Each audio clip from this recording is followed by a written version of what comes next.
For more than 20 years, Black Professional Men has watched nearly 200 young men grace the campuses of many prestigious colleges and universities.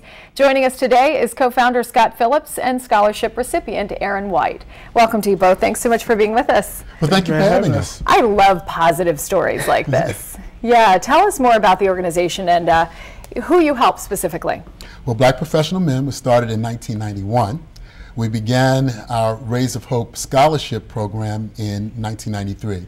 So this is our 20th anniversary. It was really focused on mentoring young African American males. And over the last few years, we've really targeted young men who are on their way to college by providing them with scholarships. Our program is much more than scholarships, though. We really focus on taking young men who have promise and making sure they're prepared to be successful when they reach the collegiate level, but also to be ready to give back when they come back. Okay. Now, how are you going about recruiting talent? And we should add that it's just in Baltimore. Yes, it is. So Black Professional Men, or BPM, is a Baltimore-based organization. And we have a scholarship program where young men apply. We review, we're now up to probably around 100 plus applications every year. We select 10 young men, and then they move through the program starting in the fall, right through the spring of their senior year. Okay. So do you help them along the way in the process, or is it just, you know, initially? Yeah. We take, we help them in a number of different ways. They end up participating in a number of sessions. And those sessions we address things like what to expect in their first year of college, how to select a roommate, the importance of networking, the importance of looking your best and being your best in everything that you do, and leveraging the skills and the talents that they've developed in high school so that they will be successful in college. So they go through that process. Aaron is an excellent story, and I'll let him tell his story about his experience. Right, and we'd like to hear more from you. What has Black Professional Men done for you? Well, actually, because of Black Professional Men, I'm going to the college that I always wanted to go to. They allowed me to go to Lincoln University, and in the beginning of my college search, I was looking for a lot of schools like College Park, UMBC, and I found out they weren't sending me the amount of scholarship money that I thought I was going to get. And I joined Black Professional Men, and Mr. Rod Carter, he told me about Lincoln University, actually, and I applied. I went up for a visit, and because of that, I got full tuition and fees to Lincoln University. I'm just so thankful that they did this for me. And you're going to be majoring in psychology? Yes. This is a big deal, especially considering you're the first in your family to go to college? Yes, the first of my siblings, yes. Wow, that's really exciting. You're the older brother of 3, and so I would imagine they really look up to you. Well, I try to be a role model as much as I can. I mean, I don't know, I can't lead them down the path they're going to go to, but I just try my best to set an example for them. So tell us more about this partnership. He is a prime example of a success story.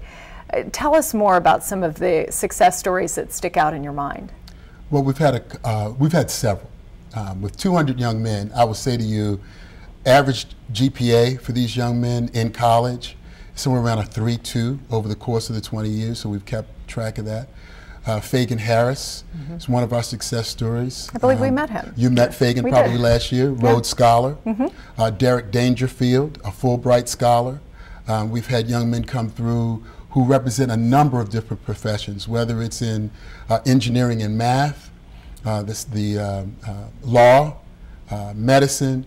We've been very, very fortunate, and I believe that part of that has been the work that we've done with them as they're entering into college and helping them network with each other to understand the importance of relationship and achievement. Many of those young men have come back to our community and are working in our community today. Yeah, and that's a really important point that you make. If you're recruiting people from the Baltimore area and you're helping them along the way to become the successful people that they are, the fact that they want to give back in that way is major. Yeah. There's a philosophy that we share. For whom much is given, much is required. And so for many of these young men, the opportunity we present to them, what we try to instill in them, this is an opportunity for which there is a debt to pay. Quite frankly. And I think Aaron understands that, and many of the young men that have come through understand that. What type of responsibility do you feel you bear? I feel as though I have to give back to my community. I mean, these great men have given back to me. They've tried to lead me to the best I can be and the best I can do in college. And I just believe that later on in my years, after I have finished everything I need to do, that I should give back to young men as well. Where do you think you'd be without their influence? I probably would have been going to one of the colleges that I applied to, and I would have probably ended up in debt. Yeah. So now you have a better path and feel like you can navigate it more effectively. Yes, actually, I just feel as though life is a lot easier now. We don't have to stress about how I'm going to get to college. Yeah. We don't have to stress about how I'm going to get home, because we actually have the finances now that we can actually do what we need to do. Yeah, you have a really bright future ahead of you. Thanks. And it starts very soon. You'll be in college with a lot of neat people that I'm sure are going to influence you as well. What more can you say about the direction Aaron's going and how much pride it gives you? Well, it gives me a great deal of pride to see a young man who is focused, who's driven, who's proven that in his academic performance in high school. But also, I think it's very important for us to remain active in his life as a community. And with that, I think Aaron is going to, the sky's the limit. Yeah. And what more can you say about just the importance of having an organization like this in Baltimore in particular? Well, I think the statistics would suggest that we're having a challenge, particularly with African American men going off to pursue higher education. So our objective is to show people through demonstration that there are young men who are worthy investing in, and hopefully by their example they will affect their colleagues, young men who are in high school today and who are younger than them, that there is a path and that, you know, it's an opportunity. Your mom's here with you today. Yes. What is she thinking about your success? I'm sure she's proud of me, and I want to thank her for all the things she's done over the past 17 years. If it weren't for her, I wouldn't be as motivated as I am today, and I probably wouldn't have done as well as I have today. Yeah. How do people find out more about Black Professional Men? Well, you can go to www.bpminc.org. Or you can join us on June the 15th for our annual breakfast. Well, Aaron and 9 other young men will be recognized, and they will receive their scholarships. And we'll take them through a rite of passage. That'll be at the Sheraton on June the 15th. Wonderful. Thank you so much to you both for joining us, and you're quite an inspiration. Good luck to you. Thank you very much. Yeah, my pleasure.